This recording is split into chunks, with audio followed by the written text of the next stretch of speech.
Estás escuchando Todas las Tormentas Juntas con tu conductor Esteban Chiachio. Son las 15:09 de este miércoles 10 de noviembre y ya estamos teniendo las últimas entrevistas, todas entrevistas políticas, pero las últimas entrevistas vinculadas a las elecciones. Sin embargo, ojalá que esta también vaya por el lado de la filosofía, la problematización y los debates que tenemos sobre qué es la democracia, cómo hacemos para mejorarla, cómo se le hace frente a aquellos que buscan sabotearla. Todo eso y más vamos a conversar ahora mismo con quien es legisladora porteña por autodeterminación y libertad. Además es politóloga, está participando de estas elecciones en la ciudad de Buenos Aires. Se llama Marta Martínez. Marta, acá Esteban de Cítrica. ¿Cómo te va? Buenas tardes. Hola, buenas tardes, ¿cómo estás? Bien, gracias por hacerte el momento para conversar, Marta, un placer.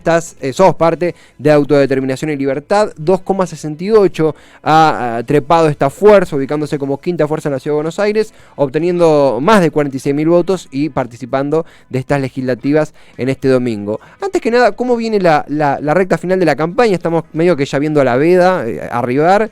¿Cómo ha sido estos 3 días de la semana? ¿Cómo viene el cierre? No, y nosotros y nosotras siempre intentamos difundir nuestras ideas en todos los lugares en los que podamos, así que lo que estamos haciendo es ir a diferentes barrios y repartir volantes, como lo hemos hecho en otras oportunidades, digamos, no estando en campaña, difundiendo nuestras ideas, sí.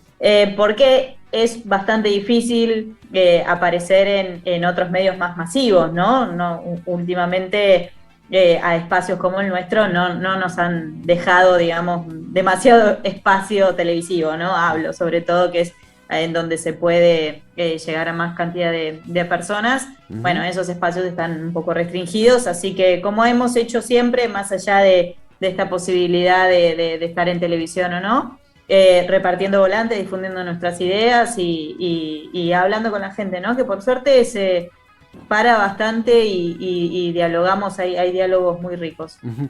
Aquí hemos tenido a Luis Zamora, que él nos explicó, por ejemplo, su ausencia en el debate de Todo Noticias debido a una campaña de denigración que había realizado Marcelo Bonelli cuando fue el juicio político a Aníbal Ibarra. Él lo explicó muy claramente, pero preguntarte a vos, ¿no? ¿Por qué crees, imagino que adherís a esto que mencionaba Luis, pero en tu experiencia... Sí, ¿Por qué crees que está este silencio o este cercenamiento a autodeterminación y libertad en los grandes medios? Bueno, es que suele haber, digamos, obviamente los poderes de comunicación, periodístico, los medios de comunicación en sí, también suelen responder a diferentes sectores de la dirigencia política o de la burguesía. Entonces, digo, como que en esos términos no siempre se abre, por decir de alguna manera, espacios para como los nuestros, sí. En donde, bueno, venimos a plantear una denuncia que es distinta a otros espacios, inclusive a otros espacios de izquierda, digamos, ¿no? Entonces, por lo general, estas voces son las que menos se buscan en los medios de comunicación, justamente por las ideas que transmitimos.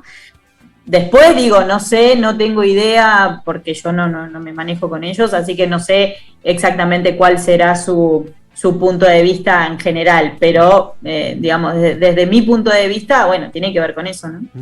Marta, una de las cosas que uno leyendo la campaña, incluso uno toma el subte, no sé, la línea D y ve que esperando el subte está el cartel tanto tuyo como de Luis Zamora, y los eslóganes van por el lado de sacar a la dirigencia como pueblo. Bueno, justamente está en el nombre, la autodeterminación. Hay una filosofía que a mí siempre me interesó explorar porque es una propuesta que va un poco más allá de lo que, por ejemplo, propone el FIT, que va por el lado de repensar a la propia democracia, a la propia representación. Vos sos politólogo, además. En ese sentido, imagino que es un debate súper intenso y da por un montón, pero en las ideas que nos quieras compartir, ¿en qué se basa esa autodeterminación? ¿Cómo piensan a la democracia? ¿Cómo sienten hoy a la representación? ¿Qué parte de esa filosofía podés compartirnos a nosotros que somos más curiosos, que queremos saber un poco más sobre eso? Fundamentalmente lo que tiene que ver con la democracia directa, mecanismos de democracia directa. Y eso quiere decir que el pueblo decida.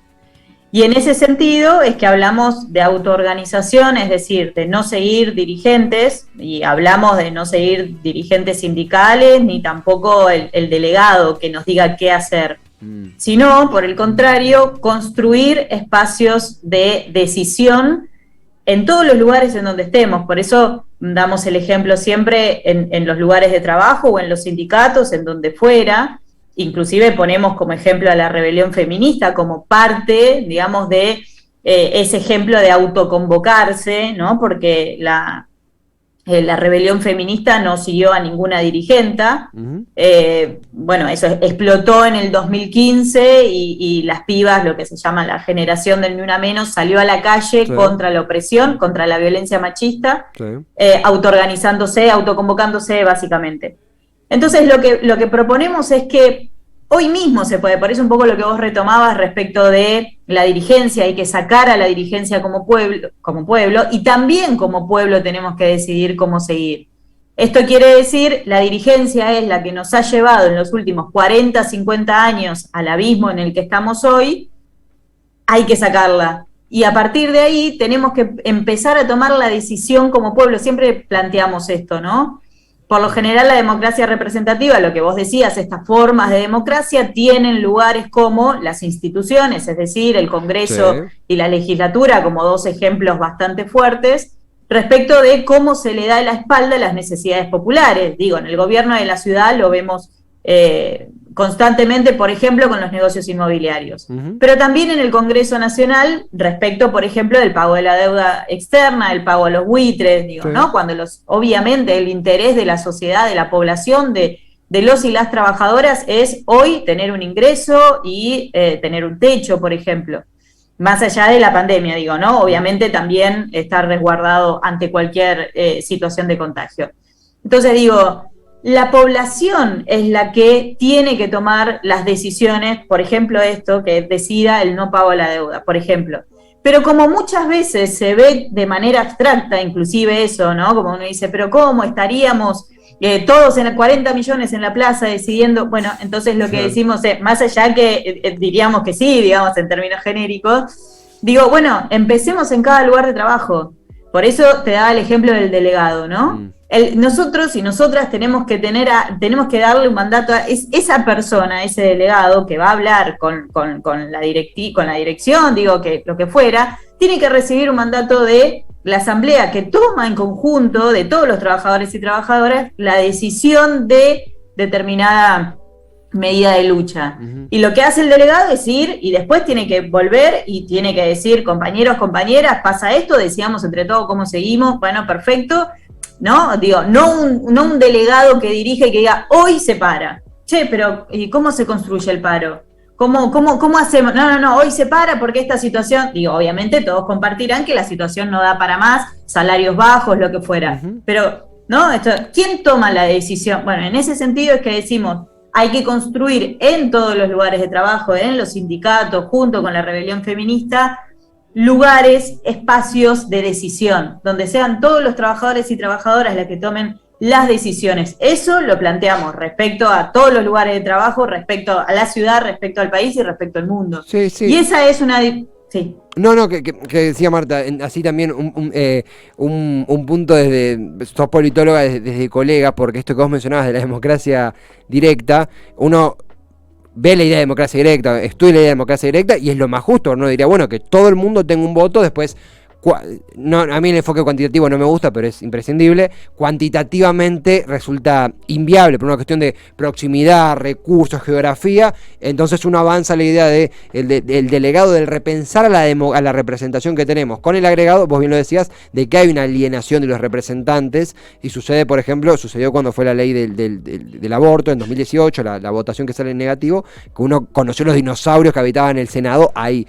En ese sentido también, no sé si te pasa, a vos te lo formulo como pregunta, de que hay un bichito caminando en los que abrazamos a la democracia, de decir, che, si no la repensamos, si no la ayornamos, si no le metemos un upgrade, por así decir, medio frívolo, pero se entiende, realmente vamos a perder la noción de democracia por el hecho de que mucha de la dirigencia que creció, la primera dirigencia del 83 para acá, que asumió en democracia, ya está por cuestiones naturales yéndose incluso. En ese sentido, vos, ¿cómo ves el debate por la democracia, los grupos que parecen tener interés en atentar contra ella, en Argentina, en el mundo, en la ciudad?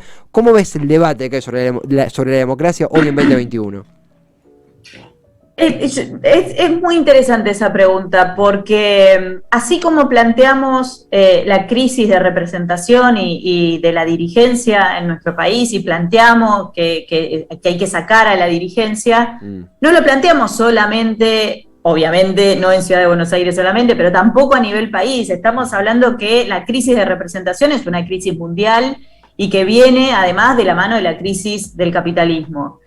Y lo vemos digo, más allá de que en diferentes campañas políticas se puede ver cómo cada vez digamos, es más difícil encontrar una persona que pueda, digamos, atraer a alguien, pero también lo vemos, por eso hablamos muchas veces de polarización, así como aparecen personajes como los Trump, como los Bolsonaro, ¿no? También hablamos por el otro lado de la gran rebelión feminista que es a nivel mundial. Claro. O, por ejemplo, los chalecos amarillos, o, por ejemplo, lo que fue recientemente, digamos, en Chile, el no son 30 pesos, son 30 años. Entonces, la crisis de representación, la crisis de la dirigencia, es, digamos, representativamente, así como decimos, es la dirigencia que acá en nuestro país ha estado manejando el tren, ¿no? Decimos, bueno, en el recorrido de un tren, si miramos este recorrido, en los últimos 40, 50 años, esta dirigencia nos ha llevado hasta acá, si es la maquinista de este tren, nos está llevando a un abismo, ¿no? Estamos hablando, por ejemplo, del pago a la deuda externa. Digamos, y esto pasa en todo el mundo. ¿Respecto de qué? Respecto de que la clase trabajadora es la que siempre paga esos ajustes, o es la que siempre paga, digamos, con su salud, por ejemplo, si hablamos ahora en contexto de pandemia, digamos, el capitalismo ya no tiene otras respuestas para las grandes mayorías que no sea mayor ajuste y mayor precarización de la vida. Entonces, como decías vos, hay muchos ejemplos, y está el ejemplo de Chile, también hay otros, pero por ejemplo en nuestro país, lo que fue el ejemplo de Mendoza y el ejemplo de Chubut respecto a los bienes comunes, otro drama que el capitalismo con su depredación y con su búsqueda de ganancias también destruye todos los bienes comunes, y en Mendoza vimos cómo tuvieron que volver para atrás cuando estaba en juego el agua, ¿no? La ley respecto del agua.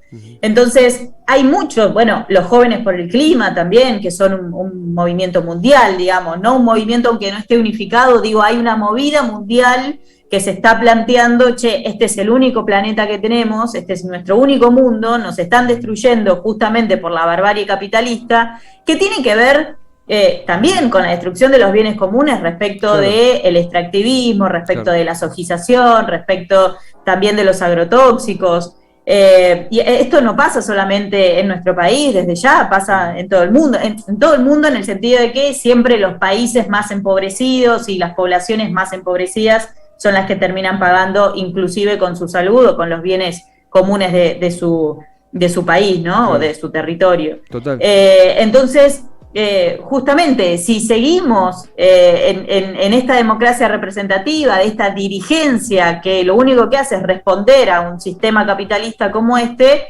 estamos yendo a un abismo. Es por eso que hablamos de la necesidad de sacar a la dirigencia, porque necesitamos construir algo que sea completamente opuesto al sistema capitalista. Nosotras planteamos digamos, una construcción ecosocialista, antipatriarcal, digamos, un mundo completamente distinto, en donde todos seamos iguales, digamos, no haya explotados, ni explotadas, ni oprimidos, ni oprimidas. Sí. Bueno, en la construcción de eso, en ese camino, hay que pensar en algo completamente distinto, y por eso creemos que la única forma en la cual se puede llevar adelante es construyendo justamente estos espacios de decisión desde abajo. Sí, queda muy claro, Marta. La verdad que es una bendición tener estos intercambios tan profundos y filosóficos en el sentido más abarcativo de la palabra, tan cerca de ir a votar, porque uno está buscando el título, aquello, la especulación, y tener esto es una bocanada de aire fresco. Tenemos unos minutitos de cierre puntualmente.